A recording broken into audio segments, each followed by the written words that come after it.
Long ago, in a remote Japanese fishing village surrounded by dense forests, there lived a beautiful but mysterious woman named Hikari. She was known for crafting exquisite lanterns that glowed with an unearthly light. Villagers marveled at her lanterns, claiming they shone brighter than the moon itself. But Hikari was a mystery. She arrived at the market at sunrise and vanished before sunset, slipping into the forest. No one knew where she lived or why she avoided the villagers after dark. Whispers spread, "She must be hiding something," they said. "No one can be that perfect without a secret." One day, a young and ambitious fisherman named Akira came to the market. He was instantly captivated by Hikari's ethereal beauty. He approached her stall, buying a lantern he didn't need just to talk to her. "Your lanterns are extraordinary," he said. "How do you make them glow like this?" Hikari smiled, but her answer was cryptic. "The light comes from a place you cannot see." Akira was hooked. Day after day, he returned to the market, each time finding excuses to speak with Hikari. Over time, their conversations grew longer. Hikari's calm voice and mysterious demeanor bewitched him. Eventually, Akira confessed his feelings. "I want to know you, Hikari," he said. "Let me take you home." Hikari hesitated, her face unreadable. "You don't know what you're asking," she replied. But seeing the sincerity in his eyes, she finally agreed. That night, as the market closed, Akira walked Hikari into the forest. The deeper they went, the darker it grew. The air grew cold, and the lantern Hikari carried cast eerie shadows on the trees.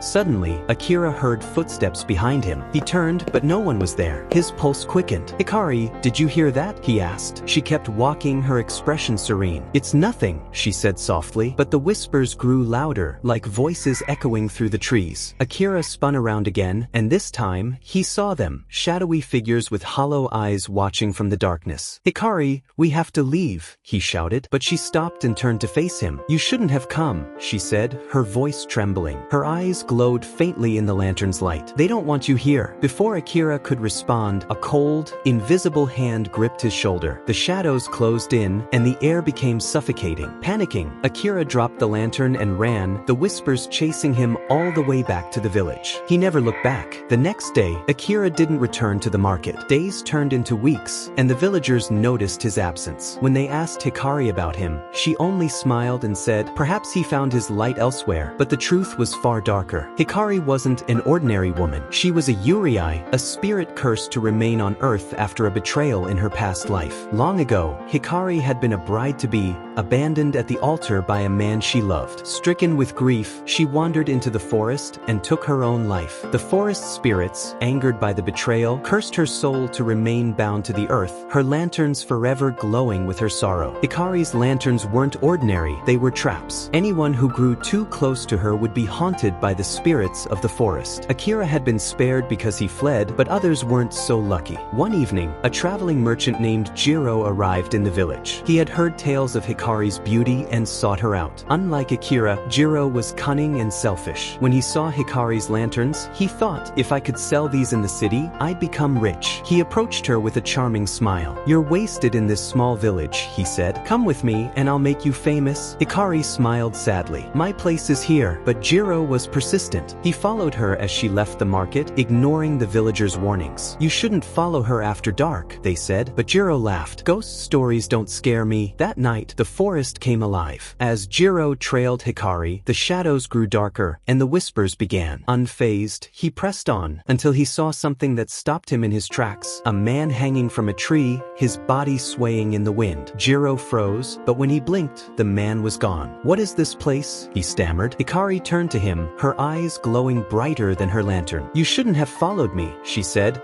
her voice echoing unnaturally. The shadows behind her took shape, figures with twisted faces and clawed hands. They reached for Jiro, dragging him into the darkness. The next morning, Jiro's body was found at the edge of the forest, his face frozen in terror. The villagers knew what had happened but dared not speak of it. They avoided Hikari's stall, and soon, she disappeared entirely. To this day, travelers claim to see a glowing lantern deep in the forest at night. They say it's Hikari, waiting for someone brave or foolish enough to follow her. Those who do are never seen again. Not all beauty hides kindness, and some secrets are better left undiscovered.